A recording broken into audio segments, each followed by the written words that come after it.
तुम जब देखो मायके ही जाती रहती हो। तुम्हारा भी घर है, पति हैं, बच्चे हैं, सास ससुर हैं, उनका ख्याल है कि नहीं तुम्हें? नीरज जोर से चिल्लाता हुआ अपनी पत्नी संध्या से बोला। संध्या बोली, हाँ मैं सब जानती हूँ, सब है मेरे पास, लेकिन मैं एक पत्नी, माँ और बहू के अलावा एक बेटी भी हूँ। मैं अपनी जिम्मेदारियों से कब भाग रही हूँ नीरज, लेकिन मेरी माँ को मेरी ज़रूरत है। वो मैं कुछ नहीं जानता, लेकिन ये तुम्हारा रोज रोज का माँ के पास जाना मुझे पसंद नहीं।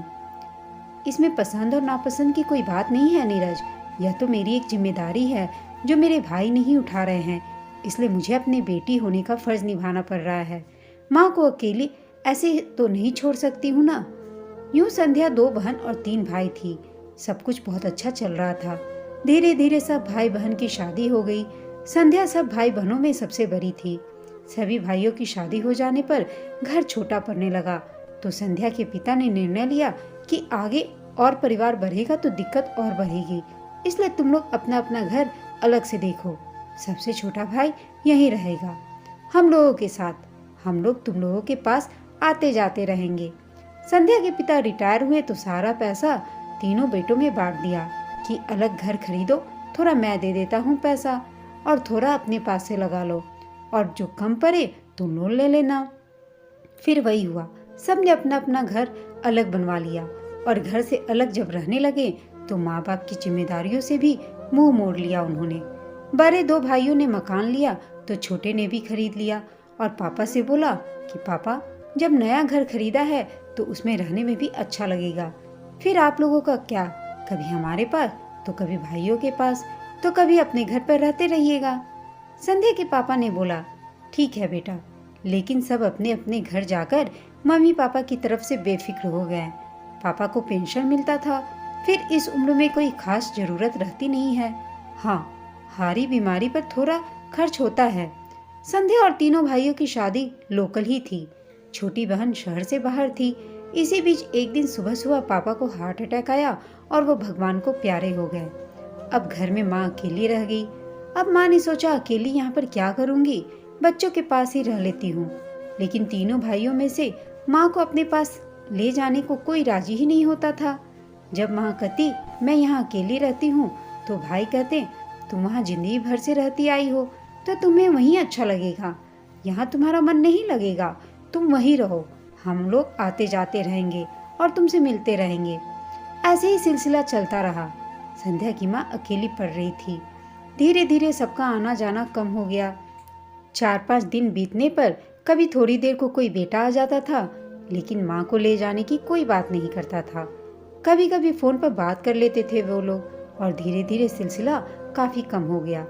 फिर अचानक एक दिन संध्या के पास उसकी माँ के यहाँ काम करने वाली का फोन आया कि बिटिया, अम्मा जी की कई दिनों से बीमार पड़ी हैं, कोई बेटा देखने आया नहीं तो तुम आ जाओ। संध्या आनंद फानन में माँ के पास पहुँच गई। डॉक्टर बुलाया, नाश्ता पानी कराकर फिर दवा दी। जब माँ थोड़ी ठीक हुई तो संध्या ने पूछा, माँ इतने दिनों से बीमार पड़ी हो, बताया क्यों नहीं, भाई को क्यों नहीं बुलाया? माँ बोली, बुलाया था बेटा, पर कोई नहीं आया। एक बेटा शहर से बाहर घूमने गया है, दूसरे ने कह दिया कि अभी समय नहीं है, और तीसरा अपने बच्चे के बर्थडे मना रहा है।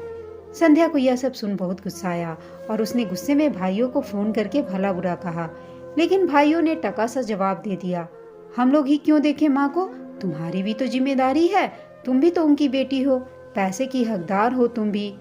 संध्या भाइयों की बात सुनकर हतप्रभ रह गई। कैसे हो गए हैं भाई, माँ को अकेला छोड़कर निश्चिंत हो गए हैं। जहाँ तक पैसे की हिस्सेदारी की बात है तो कोई जायदाद में हिस्सा नहीं लिया था संध्या ने। संध्या के बेटे की इंजीनियरिंग की पढ़ाई में एडमिशन फीस दे दी थी पापा ने, उसी का ताना दे रहे थे ये भाई।